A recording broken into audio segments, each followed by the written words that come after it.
Welcome back to When Harry Met Board Games, where we feed our people with relatable content and our victory condition is your satisfaction. I'm Harry, and today we have another episode of Huge Board Game Haul, special delivery, and we have a special bunch of goodies that have been delivered to my front step, and I'm going to open them up and show them to you all today on video. So first, let's start with this package right here. Tear this up here and see what's inside.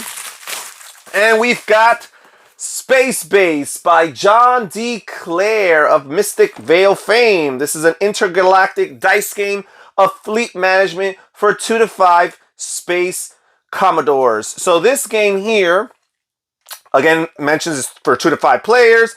Estimated time of gameplay is 60 minutes. Its recommended ages is ages of 5 and up. This is a very popular gateway style game. I've heard lots of people refer to this as a Machi Koro type killer. I kind of like Machi Koro. It is a little bit fluffy, a little light for me. So this game right here seems like a good alternative. AEG Games produces good stuff. Science fiction, I could always add a few of those to my collection. So we've got this right here, Space Base. The next box we're going to open up is this big box right here. Let's see what we have inside of this one here.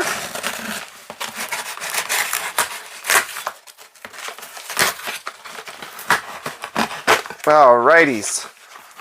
Alright. So, this is a big one indeed. Big box right here. We've got Dungeons and Dragons, the Temple of Elemental Evil board game by Wizards of the Coast, or I should say by WizKids. This game here is a cooperative adventure fantasy themed game that takes place within the Dungeons and Dragons universe and lore. And basically I got this because I already own a few of the older D&D adventure board games, and I've always heard that this was the first one to introduce campaign play to this D&D adventure system. And hey, you know, what better universe to run a campaign in than D&D, right? It makes sense. So it says here in the back that it's for 3 to 6 players. Gameplay is 60 to 150 minutes. It's a pretty wide range. And ages 14 and over. So 3 to 6, that's interesting. So I'm guessing there would be no way of playing this solo unless a player controls 3 characters. So interesting to see what that entails. So it says here we have 32 illustrated interlocking dungeons. We have 42 plastic heroes and monsters.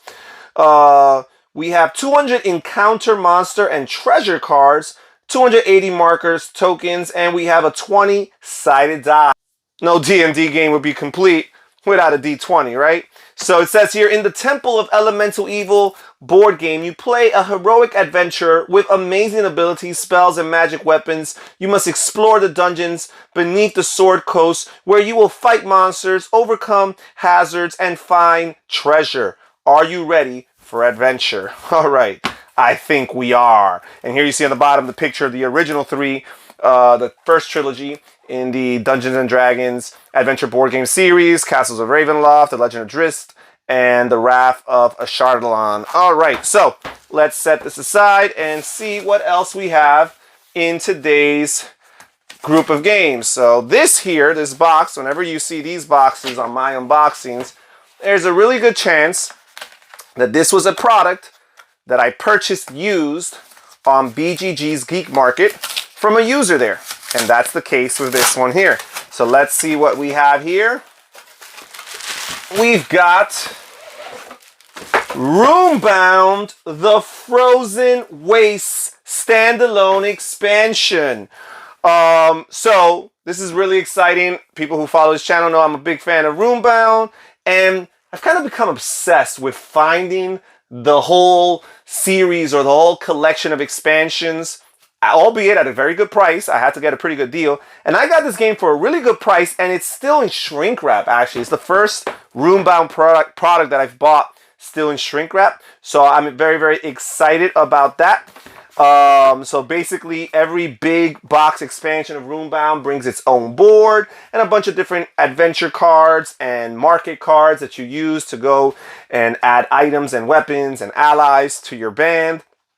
and go on different quests and adventures, ultimately trying to overcome the final objective of whatever that quest entails. So here in the back it says, a killing frost grips the land. Travel north from Terranoff, across the Sea of White Fangs, and discover the snow-covered land of Isheim, a place of frozen beauty and sudden savagery. There, those hardy souls who call that place home whisper fearfully of an impending doom. The winds grow ever colder, the storms more ominous, and the creatures of the wild more dangerous. An ancient evil has emerged from a long sleep and threatens to consume the land. So here we have a list of the components. There's 56 adventure cards.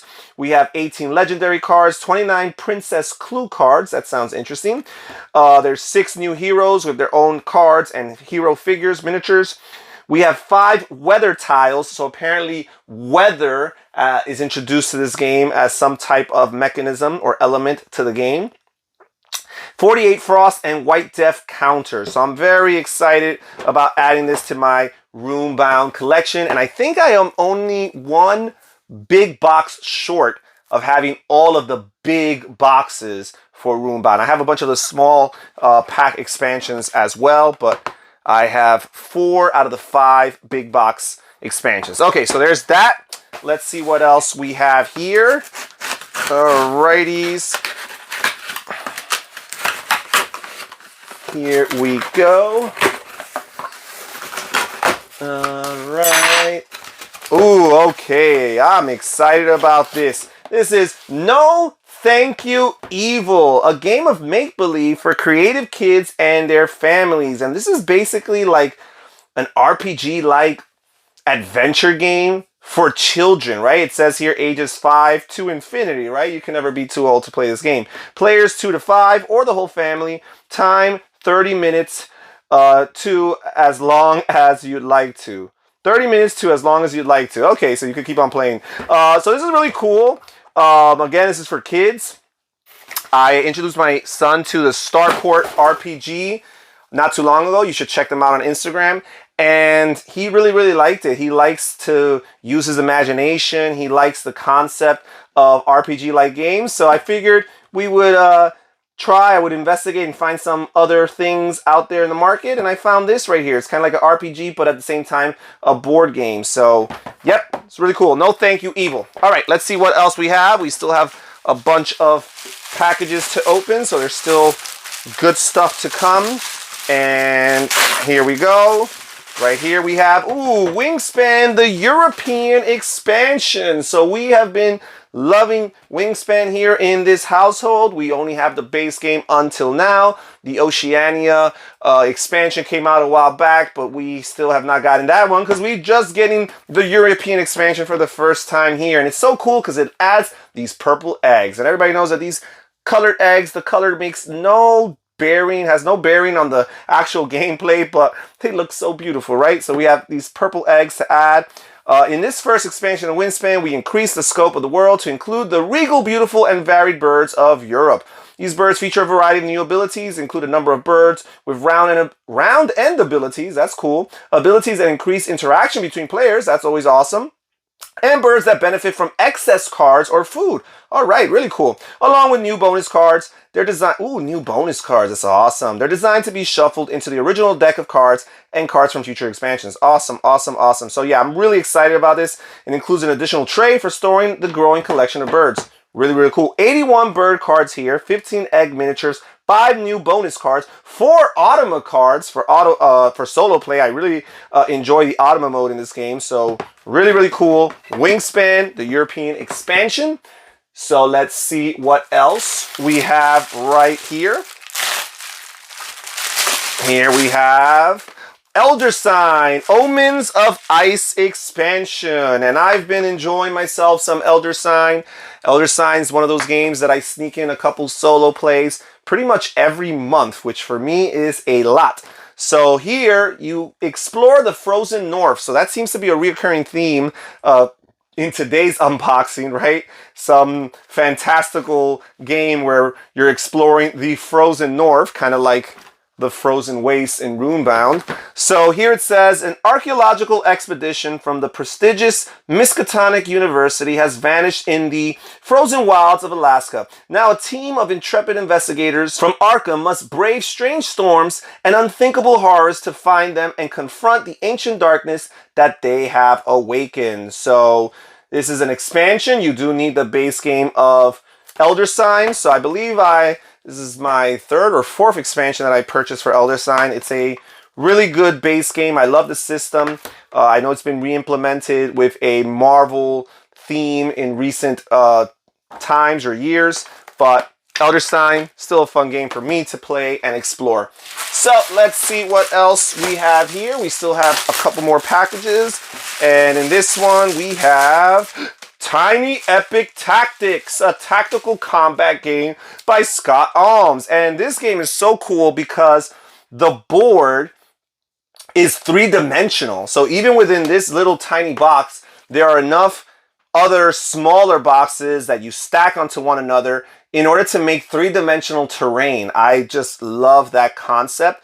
Not to mention the fact that the Tiny Epic games hardly ever miss for me. There are some that I enjoy more than others, but they're all very playable games. They're all games I'll keep in my collection, and some of them I really enjoy quite a lot. So this one is another one within the fantastical realm of the Gamelin universe, or the Tiny Epic universe. You are a tactician in the world of Ogmore, and you must lead your group to victory by gaining control of the realm. At your command is a skilled fighter, a powerful wizard, a crafty rogue, and a mighty beast. With 32 characters and numerous play modes to explore, including the option to build your own maps, Tiny Epic Tactics offers endless entertainment. I really like the idea. 32 characters, that is a lot. And this idea of modular kind of terrains or maps that you could create is really, really cool. I don't think many of the Tiny Epic games, at least in their base games, don't really come with that much variety from a modular board perspective. So I think that is really, really cool. I'm really, really excited about adding this to my Tiny Epic collection. Again, big fan of the Tiny Epic series. And then finally, the last package for today's video right here, we've got Lord of the Rings, the living card game. And in particular, this is one of the adventure packs for the first cycle, the Mirkwood cycle. And this is called The Dead Marshes. So The Dead Marshes is an adventure pack of 60 fixed cards for the Shadows of Mirkwood expansion. All right, so really excited. Big fan of the Lord of the Rings LCG game. It's always a great immersive experience playing there and just adding additional content. I'm not as much of a completionist for this game as I am for other games because there's just not enough time in the day to be a completionist about everything, but I do from time to time add some of these smaller adventure packs to the collection. And that's it for today's video. Thank you so much for joining us here at When Harry Met Board Games. Please consider subscribing to the channel. Give this video a thumbs up, a like, and I will catch you guys next time. Take care, everybody. Stay safe, stay healthy, and have fun gaming. Bye-bye.